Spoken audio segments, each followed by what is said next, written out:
your fair share of suffering sa relationship. Ayan o, nakikita natin na malamig yung trato sa isa't isa. May pagmamahal pero malamig yung trato sa isa't isa. At saka parang nagpapataasan kayo nitong or nagpapatibayan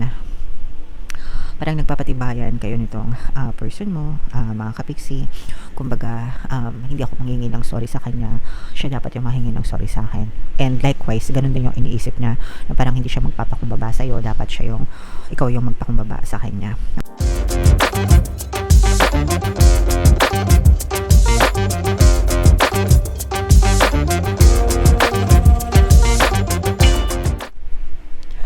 Hello guys, hello mga kapiksi, welcome back to Pinoy Pixie Tarot. Ang pamagat ng episode natin for tonight is feelings reading. Anong nararamdaman niya sa'yo? Para sa Pisces, Sun, Moon, Rising Sign, and Venus. Pwedeng ma-pick up yung energy nyo guys, pwedeng ma-pick up yung energy ng person nyo, pwedeng magkabaliktad yung roles. If in case na hindi kayo naka-resonate dito, try nyo panoorin yung video dun sa zodiac sign ng person nyo mga kapiksi, baka nandun yung energy nyo. So unahin natin to Pisces, ito yung mga mensahe na gustong sabihin sa'yo ng person mo or yung mga tinatago niya. Okay. So, so ito yung mga message niya. I know what I am doing. I play dumb to keep you confused. So, nililito ka ng person mo, pero sinasadya niya yun, no? Kumbaga, alam niya yung ginagawa niya, aminado siya dun sa ginagawa niya, mga kapiksi. And, sabi niya nga, sinasadya niya yun para malito ka, para hindi mo malaman kung ano talaga yung ginagawa niya behind your back, okay? So, yeah. My pride and ego got hurt. So, I wanted revenge. I wanted you to hurt too. So, pwedeng nasaktan ito. Pwedeng may nangyaring hindi maganda sa inyong dalawa na naging dahilan para masaktan siya. And gusto ng person mo na ibalik sa'yo yung same amount of pain na naramdaman niya, mga kapiksi, or probably even more. Okay? So, sinasadya niya na i-confuse ka bahagi ng kanyang revenge plan kasi gusto niya rin masaktan ka, mga kapiksi. Okay? No one else makes me feel the way you do, but I'll take it to the grave before I tell you. So, ito parang meron talaga siyang mga hidden secrets, mga kapiksi. Hindi siya nagiging honest sa'yo at all. Hindi siya nagiging honest sa kanyang totoong nararamdaman. Guys, I'm sensing na merong feelings etong person mo sa'yo, pero parang kung meron nangyaring hindi maganda sa inyo, mas nangingibabaw sa kanya, no? Yung paghihigante, yung galit, ganyan. So, yeah. Comment down below guys if feeling nyo naka-resonate kayo dyan. Dito naman mga kapiksi, ito naman yung mga emosyon na nakapaloob sa relasyon nyo. So, pwedeng nararamdaman nyo, pwedeng nararamdaman ng person nyo, or pwedeng nararamdaman nyo parehas guys. Okay? So, this is safe, no? So, parang kahit na may ganitong klaseng thoughts yung person mo regarding sa'yo, parang ikaw pa rin yung safe haven niya. Ibig sabihin, parang hindi mo siya pinagdududahan at all, or pwedeng nagbubulag-bulagan ka sa mga ginagawa niya. Mga kapiksi, that's why your person feels safe. At the same time, kumbaga parang feeling niya safe siya, feeling niya hindi mo alam yung mga sekreto niya, ganyan. Okay, and another one, mga kapiksi, malungkot, no? There's loneliness here. It's either malungkot siya or malungkot kayo, or parehas kayong malungkot, mga kapiksi. So, nandun yung paghihigante, yung galit, but at the same time, nandun din yung loneliness, no? So, wala talagang mapapala, guys, pag naghigante kayo. Lalo lang kayong masasaktan, no? So,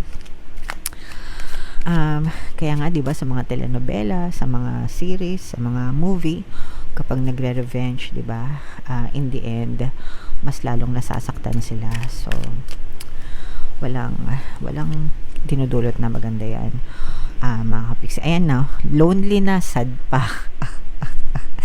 'Di ba, combo na 'yan, sobrang lungkot na nito mga kapiksi 'no, may lonely na, may sad pa. So, kung hindi pa ba naman 'to ubod ng lungkot, Pisces, ewan ko na lang, okay. Pero yeah, I'm sensing na maybe parehas kayo 'no, parehas kayong malungkot, sa kinakalabasan ng relationship mo right now dahil sa mga experiences niyo. So, comment down below guys if feeling niyo naka-resonate kayo diyan. Tingnan natin yung ganap sa relasyon nyo, yung feelings ng person mo pala. Shuffle ko to guys. Habang sinashuffle ko to, panoorin nyo muna yung video natin regarding sa ating paano mag-manifest ng abundance video course. Kapiksi, sawa ka na ba sa mga struggles at hirap sa buhay mo? Masipag ka ba at masikap sa buhay ngunit hindi ka pa rin umaasenso? Ilang beses ka na bang nag-attempt mag-negosyo at mag-invest pero palagi ka pa rin nalulugi? Sa pagkakataon na ito ay maaaring may subconscious beliefs ka na nagiging balakid sa iyong pag-unlad at pagyaman. Introducing, paano mag-manifest ng abundance video course.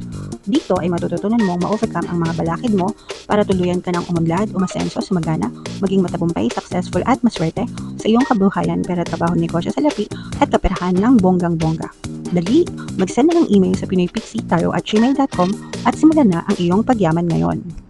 Alright, so sa lahat ng gusto mag-avail ng mga course guys, una, meron tayong paano mag-manifest ng abundance video course para sa inyong kabuhayan, pera, trabaho, negosyo, salapi.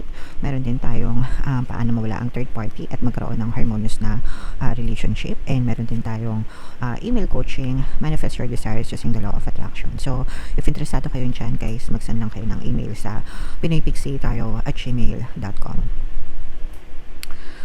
So, Two of Cups, ito yung ating, sorry, Pisces kayo ay represent ng King of Cups. Ito yung ating feelings energy mga kapigsi. So, nakikita natin dito yung negative and positive na energy guys. Sa negative mga kapigsi, nakikita natin na naglilimbo na talaga itong relationship na to. Kumbaga parang you feel trapped. They feel trapped mga kapigsi. There's a lot of doubts and fears. There's a lot of conflict no dun sa relationship nyo. Magkaiba kayo ng gusto, magkaiba kayo ng preference. Yung iba sa inyo palaging nagtatalo. Mini-mirror ng person mo sa iyo lahat ng pagdududa mo sa kanya, mga kapigsi. And ganun din ikaw sa kanya, lahat ng mga pagdududa niya sa iyo, mini-mirror mo sa kanya. Okay, so nakikita nyo yung pangit sa isa't isa mga kapigsi, and yun yung nagiging dahilan ng mga conflict nyo dun sa relationship. But at the same time, nakikita natin na wala ring bumibitaw dito sa relationship na to, guys. Kung hindi pa kayo parang suffering in silence, nag-i-stay kayo sa relationship pero parehas kayong parang sinasakal, guys, dito sa relasyon na to.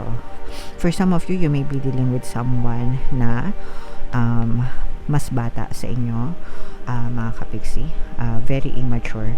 There's actually love here, no? Meron pang feelings dito sa isa't isa, guys. And yun yung reason kung bakit hindi pa kayo naghihiwalay ng person mo, kasi pwedeng one of you or both of you umaasa na magbago pa yung relationship nyo, magbago pa kayo, ganyan, or magbago pa sila. Pero dahil mas matimbang yung mga pag-aaway nyo ng person nyo, kaya hindi nagiging harmonious yung relationship nyo mga kapigsi. Kumbaga natatakpan, natatabunan ng mga problema, ng mga away yung pag-ibig dun sa relationship nyo, kaya kayo nagsasuffer na parehas. At saka feeling ko dito guys, parang parehas kayo, patas kayo na nagsasuffer kayo, at the same time nagsasuffer din sila, mga kapigsi. Okay, so parang teamwork teamwork kayo sa sufferings mga kapigsi. Ibig sabihin, you have your fair share of suffering sa relationship. Ayan o, nakikita natin na malamig yung trato sa isa't isa. May pagmamahal pero malamig yung trato sa isa't isa. At saka parang nagpapataasan kayo nitong, or nagpapatibayan kayo nitong person mo, mga kapigsi. Kumbaga, hindi ako manghingi ng sorry sa kanya, siya dapat yung mahingi ng sorry sa akin. And likewise, ganun din yung iniisip niya, na parang hindi siya magpapakumbaba sa'yo, dapat ikaw yung magpakumbaba sa kanya. Okay?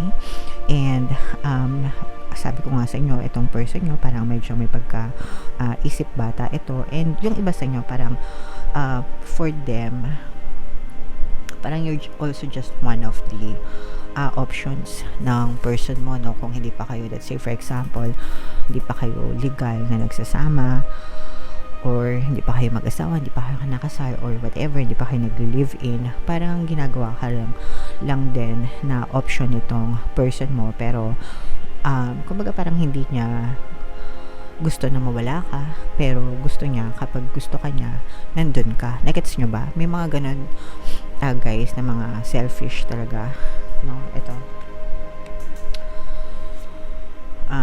may pride and ego yan. So may mga ganyan, mga selfish, mga kapiksi. Asan ba yung selfish? Dito ba yun? Hindi yata.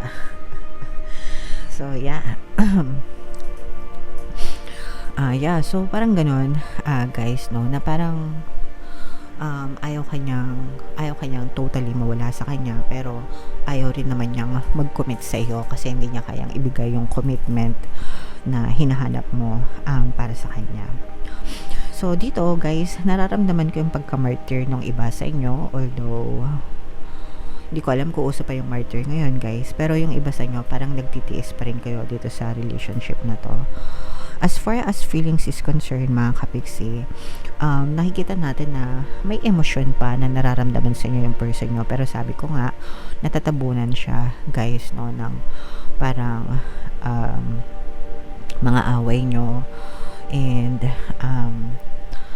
yeah, yung mga negative na nangyayari sa relationship nyo, and hindi siya committed sa'yo, hindi niya kaya mag-commit sa'yo, parang mas binavalue niya yung sarili niyang freedom, yung sarili niyang feelings. Mas importante sa kanya yung sarili niya kesa sa iyo, kesa dun sa kung anong meron kayo, Pisces. Okay? Alright. So, comment down below guys if feeling nyo naka-resonate kayo dito sa reading na to, if love story nyo ba to. Meron naman tayong mga relationship subliminals guys, mga pampamis, pampabalisa, pampamahal, ganyan. Kung gusto nyo magkaroon pa ng harmonious na relationship dito sa person na to, kung ayaw nyo naman and gusto nyo na mag-let go, okay lang din mga kapiksi. Okay? So, gamitin lang sa mabuting intention yung mga subliminals. Ginawa natin yan para sa para magkaayos yung mga magkarelasyon, hindi para manira, no, ng mga relasyon. Kaya yung mga kabit-kabit dyan, yung mga third party dyan, pag nakinig kayo ng subliminals ko, may masamang balik yan sa inyo. Bala kayo, okay? Alright, so yeah, comment down below Pisces if feeling nyo naka-resonate kayo, and for more tarot readings, ito yung playlist nyo. Ito naman yung ating success stories ng paano mag-manifest ng abundance video course. Click here to subscribe guys. Ito yung ating mga relationship subliminals. Thank you for liking, sharing, and subscribing. See you again next time. I love you all mga kapiksi. Have a nice day. Bye bye.